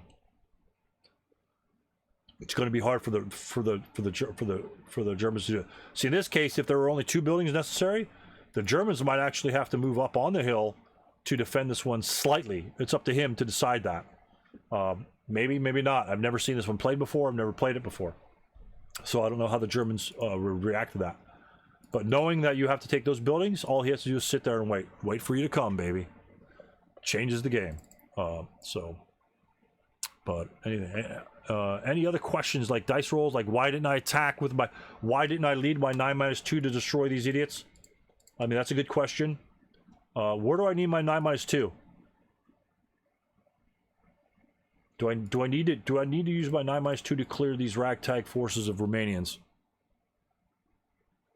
No, I need my 9.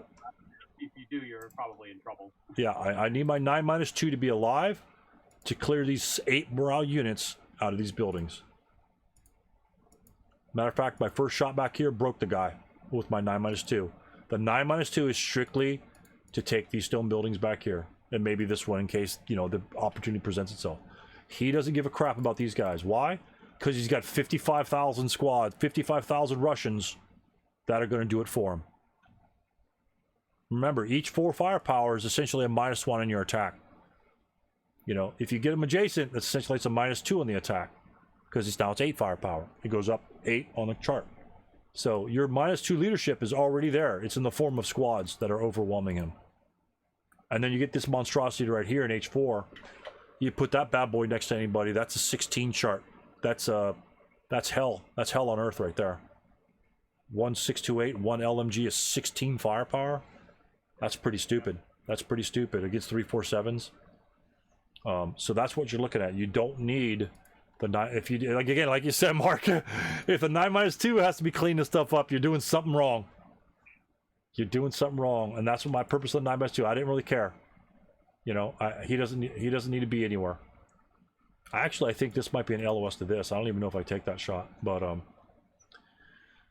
his purpose is to get up here and to stop the Germans from getting any closer and blast anybody. The Germans aren't going to take this guy on. That's a 12 firepower. You know, it's just not. He's got the better morale. He's the best morale in the game, best leadership in the game, with the best troops in the game. So I don't like stacking 3. You could stack 3. Do you need 16? 12+1, 16+1, pretty much the same chart. This guy can be used to move maneuver after you break, and therefore cut off route paths. That's my philosophy. But I don't play a lot of city fights where you need 45,000 firepower on one unit. So I like smaller engagements like this to allow more maneuver, and that's just my style of play. Any thoughts? Any thoughts on this game? Any other game? What are your thoughts about residual firepower? What are your thoughts on my thoughts on what I think the enemy should have done? Would you have put some guys differently on the setup? We can go back to the setup if you want. It doesn't matter to me if you guys are fine with what happened. But the idea is trying to get you to say, hey, you know, I would have put this guy here, or what would your plan be? Again, I'm not sure what his plan was. Actually, what he said was he expected to kill. No, this is kill. He expected to kill 6 units on turn 1. Nope, it's not going to happen. If you're expecting to kill 6 units versus break with 347s, that's Fantasyland. It's just... I mean, if you indulge his fantasy by, you know, moving, you know, stacks of 6 to 8s, you know, adjacent. Right, stacks, exactly. If I'm moving a stack. Yeah, you know, that's great, you know. you know, I mean, and he may, you know, and unfortunately, you know, he may his opponent or opponents may do that quite often. He's got a rude awakening, you know, Right. you know, with somebody, you know, maneuvering in a more efficient, well, or at least maneuvering in a more thoughtful manner. Right. Right. It may seem more chaotic, but yeah, Yeah, yeah, it is. It does get. It's a little safer. It's a little safer, but you know, because you don't often your opponent's trying to figure out where you're moving to, and if you're actually being a little chaotic about it, sometimes he just gets, you know, he gets lost. You can't quite figure out where you're going. right. You know, so in that sense, yeah, I mean, you know, that's you know, he may, as I said, he may have opponents that's their style of play, in which case, sure, you know, you know, hey, Yeah. you know, if I know my opponent's going to move, three squads, you know, a whole platoon right on top of you, sure, you Right. know, I'll do it that way. Right, or move guys in strict like an E7. If this guy's over here, you just move him, you know, lines of sight down the edges. That's what a lot of newer players kind of don't envision, is the lines of sight between objects, and it's not intuitive at first, but you learn that pretty quickly. Well, you should be learning that pretty quickly. Is learning to know who could fire where based on lines of sight. That's why line of sight is a very important tool. You have to know where the guys can fire, and just take your time. Just like I say, what can that guy fire at? Where can he? Oh shit, he could fire over there. I hadn't even thought about that direction. You know, that sort of thing. And so you don't want to get caught with your pants down, because when you do, then you go, oh, now what do I do? And you kind of get confused. So Yeah. Yeah. yeah, but like I said, I think my attack on the bottom, poor. I think I would evaluate this attack down here poor at best. I did get the 447 where I wanted to. I actually want to get a lot more units there, but I just kind of fell apart, to be honest with you. In my opinion, I think it kind of fell apart. I kind of lost focus simply because I thought that he would be. The shot in D5 really threw me, and it also gave me exactly. He gave away his game plan when he didn't fire there. He gave me exactly what he wants to do by this simple shot right here. So the E8, 347 versus my 8 minus 0, 458, and the 447 in this hex. When he didn't take that 2 minus 2, I knew what he was waiting for. He was waiting for the 9 minus 2 shot. He was waiting for a 2 minus 2 with a 9 minus 2 shot. And you know, Yeah, I would say generally. I mean, I seem to have this problem as well. You know, in the sense that if you have two axes of attack, it seems to be it does seem to be very hard to kind of coordinate both of them. right. So you're basically looking at kind of two axes of attack, and I find that whenever I try to do two axes of attack, you know, one gets all your attention, and the other one just seems to fall apart, you know, and it just seems to take a lot of. I mean, I think maybe that's like, you know, the extremely good players. Maybe that's the dividing line to that extent. You could be able to concentrate on kind of both axes and be able to, you know, play solidly on both of them. You know, because as I said, I often find if I'm doing two attacks or two axes, one just falls apart, you know, and Right. it just doesn't really get anywhere. Right. You know, and so, you know, yeah. So, but I mean, but this is obviously the reason to go over the game, because now you can sit there and go, okay, if you do the two axes attack, what would you change differently down in the south? Would it simply be a matter of, you know, slightly flipping, you know, moving the 458 out instead of 447s, you know, not engaging in close combat, you know, how do you change the dynamic slightly, you know, in that little Right. area to give yourself more of a push forward? Right, absolutely. And another thing about your one attack kind of failing that you kind of mentioned, if the purpose of your attack is to like delay his units or occupy that unit's time, and those units are essentially annihilated a couple of turns later. If that's what their purpose was, then your attack actually succeeded, even though nothing's left over there. if they're out of position, which we'll see later for these guys reach a point where the Romanians, they just simply can't retake the buildings at the end, and so therefore those units are again null. I had 2 or 3 units, you know, that essentially protect all my assets. But if you do have the 2-pronged attack, they're not obviously most of the time they're not going to be of equal strength, but they're going to have 2 different purposes. And one purpose might be to absolutely die. And if there's an HMG like on one side, if my purpose is to send 4 squads over, occupy that the HMG's you know, firing, because he's going to get threatened, then they're serving the purpose. Because like if the HMG is firing down below here, if he had one, but it allows me to get Elkin past to go besiege some other objective later on, then you've succeeded. Elkin has avoided the HMG, and so even though you might get completely annihilated, that might be that's what you're good. That's probably okay. You know, as long as your other group succeeds. Now, if they both fail, then you have to say, well, maybe did I put enough over here? Did I put enough pressure on? Did you know, things like that. So and that's what again, log files would give you that. It's like, well, you know, I didn't actually think about the Bogrov move until last night. You know, I've watched my own videos a couple times, and I was just stuck. I got you know, deer in headlights, MMG down the road. You know, because I didn't know my opponent. I didn't know if he'd run across the road. Obviously, you know, he didn't do that. Had I known that, had I known his pattern of play, I would 100% go K9. I was pre-thinking when I had my entire force of the size, like, how am I going to just throw 6 squads into the M9 L8 building? You know, I had guy, okay, if he's going to first fire, subsequent first fire, I'm going to 8 more units, things like that. And I had that plan set up over there. I was like, you know what? There's a road back here and he's got nobody defending it. So we're taking that.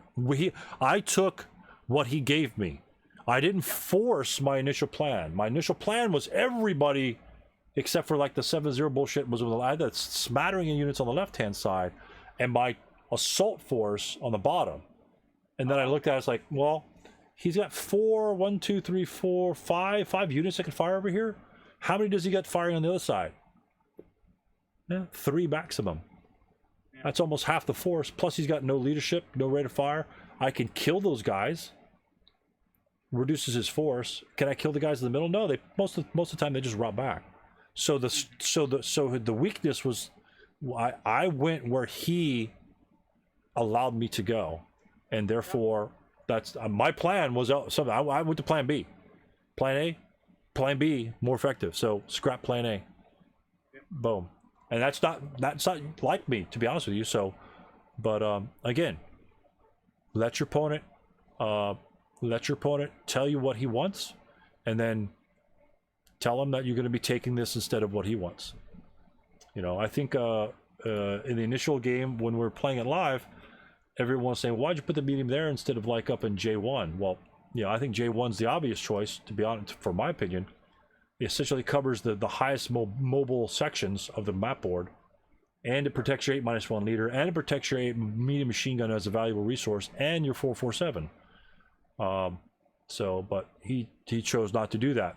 That's a choice that he has to make, and you know, I think everyone else, you know, would have chose maybe other locations. The orchards here pretty much self-nullified that like location. The 347, simply putting them across the street is 60%, 50% better. Is he going to be overwhelmed? Yeah, but he might break some of those, guess what, 447s that are coming.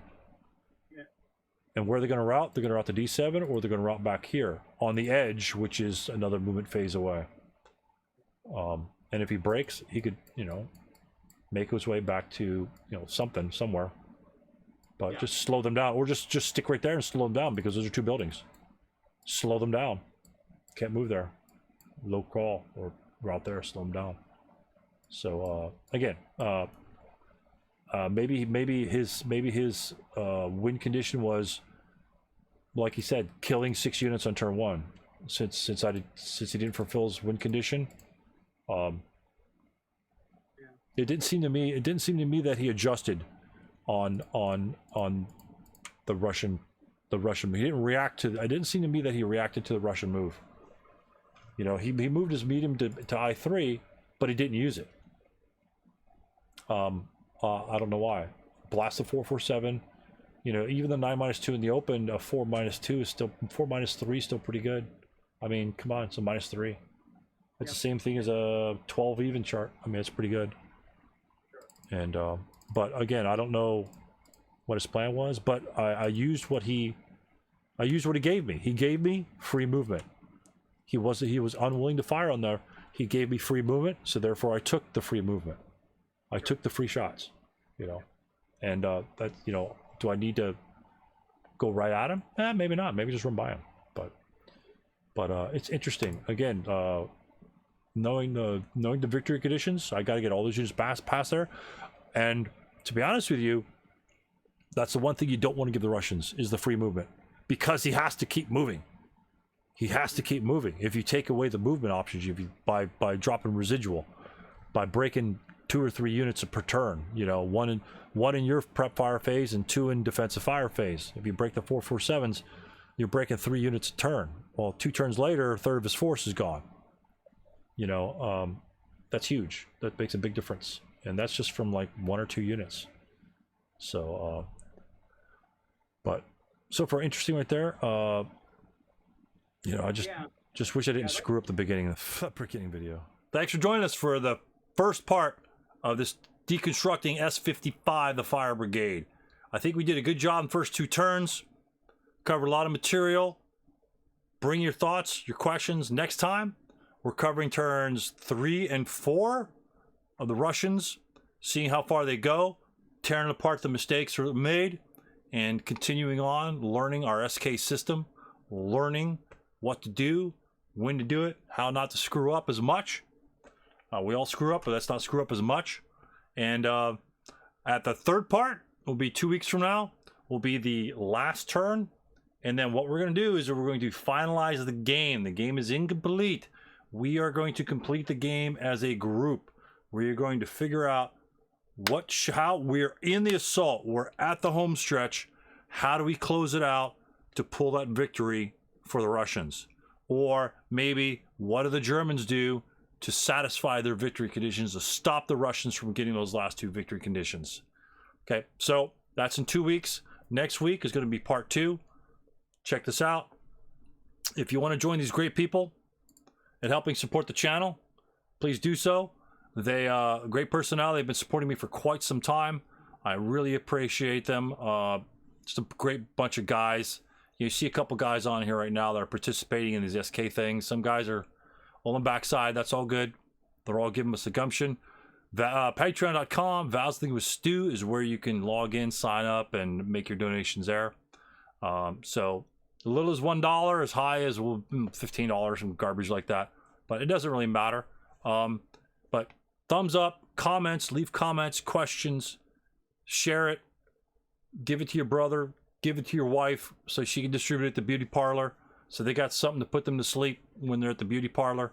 So when they get their hair done, whatever works for us. We'll catch you guys later on Tactical Tuesday.